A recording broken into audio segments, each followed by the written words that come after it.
अवधूत चिंतन श्री गुरुदेव दत्त. श्री स्वामी समर्थ. जय जय स्वामी समर्थ. बाळा, आज आम्ही तुझ्याकरिता विशेष असे आशीर्वाद पाठविले आहेत. त्यामुळे बाळा, हा संदेश तू शेवटपर्यंत नक्की ऐक. आम्हाला आमच्या भक्तांवर पूर्ण विश्वास आहे.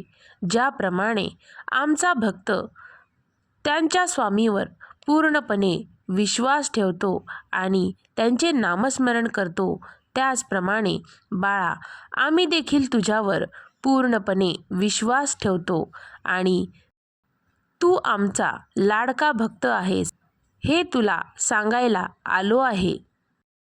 स्वामी म्हणतात, बाळा, दुर्लक्ष न करता हा संदेश शेवटपर्यंत नक्की ऐक. तुझे कल्याण होईल.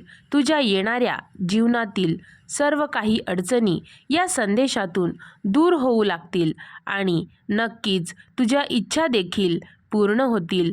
असे आशीर्वाद आम्ही तुला या संदेशातून देत आहोत. बाळा, आज आहे हरतालिका. हरतालिका विशेष आम्ही तुझ्याकडे आशीर्वाद पाठवित आहोत. बाळा, तू आजच्या दिवशी आमचे नामस्मरण करशील किंवा भोळ्या शंकराचे नामस्मरण जर करशील तर बाळा, नक्कीच तुझ्या जीवनातील अडचणी दूर होताना तुला दिसू लागतील आणि तुझ्या मनात जे इच्छा आहेत त्या इच्छा देखील लवकरात लवकर पूर्ण होताना तुला दिसू लागतील. स्वामी म्हणतात, बाळा, हरतालिका व्रत हे सौभाग्याचे व्रत आहे. प्रत्येक स्त्रीने हे व्रत केले पाहिजे आणि त्यासोबतच नामस्मरणाला देखील खूप महत्त्व आहे. बाळा, आज जर तू मनापासून आमची सेवा केलीस, शंकराची भक्ती केलीस, त्याची सेवा केलीस, पार्वती मातेचे देखील ध्यान केलेस, तर बाळा, निश्चितच तुला येणाऱ्या काही दिवसातच तुझ्या इच्छा पूर्ण होतील आणि तुझा आमच्यावरचा विश्वास आणखीन जास्त वाढणार आहे.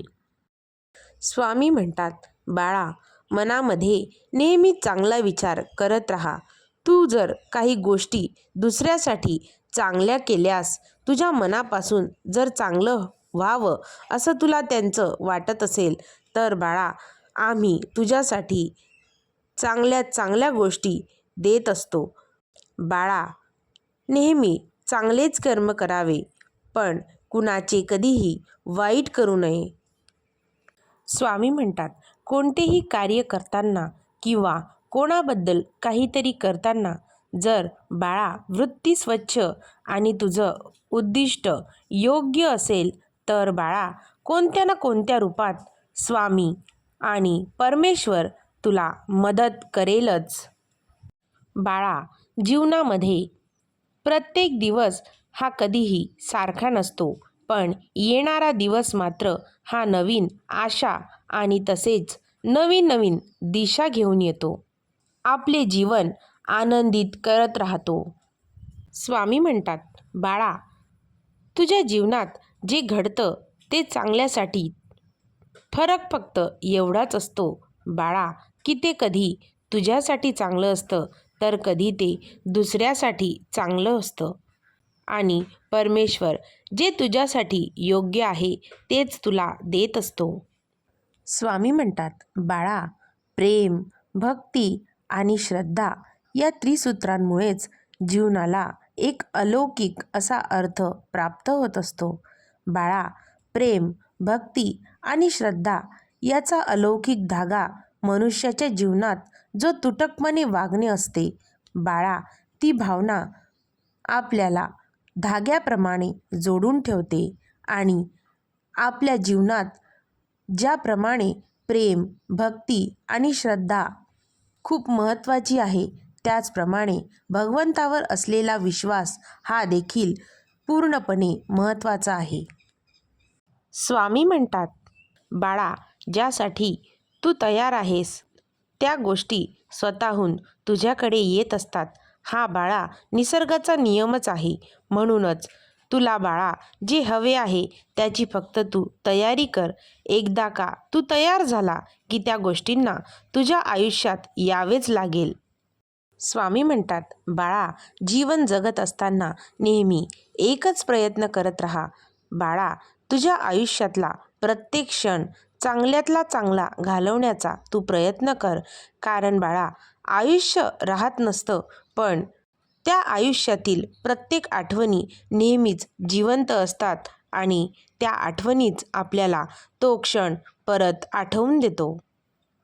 स्वामी म्हणतात, बाळा जेव्हा तुझ्या मनाला असं वाटेल की आता तुझ्या वाचून करमेना, ही अनुभूती ज्या क्षणी तुला एखाद्या वस्तूत, एखाद्या वास्तूत किंवा एखाद्या व्यक्तीत होते, त्यावेळेस बाळा एक अलौकिक शक्ती त्या ठिकाणी वास करते.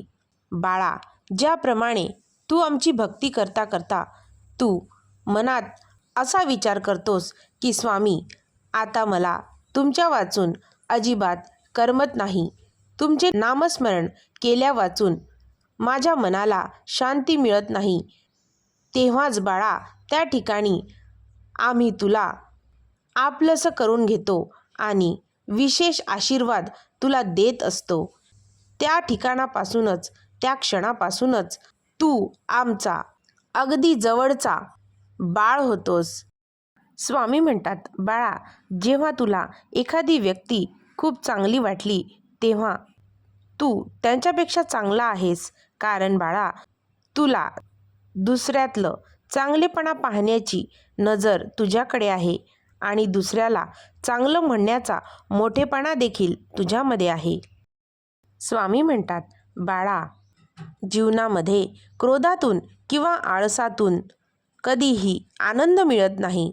बाळा परिश्रमातून आनंद निर्माण होत असतो. सतत कर्म करत राहिल्याने माणसाचे जीवन सुखी बनते आणि सुखी जीवन होण्यासाठी जीवनामध्ये परिश्रम हे घ्यावेच लागतात. स्वामी म्हणतात, बाळा संघर्षातून अस्तित्व निर्माण झाले की आयुष्य जगण्यात एक वेगळाच रुबाब येतो आणि बाळा रुबाब हा विकत घेता येत नसतो आणि दाखवता देखील येत नसतो. बाळा तो व्यक्तीच्या व्यक्तिमत्वातून सिद्ध होत असतो. स्वामी म्हणतात, माझ्या प्रिय बाळा स्वतःला मोठे व्हायचे तुला बघायचे असेल तर इतरांच्या मोठेपणाचा तू स्वीकार कर.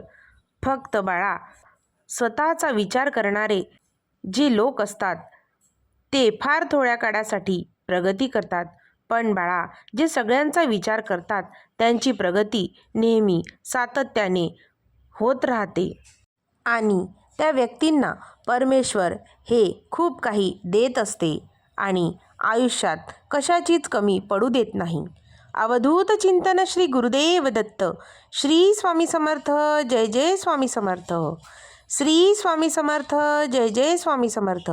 श्री स्वामी समर्थ. जय जय स्वामी समर्थ.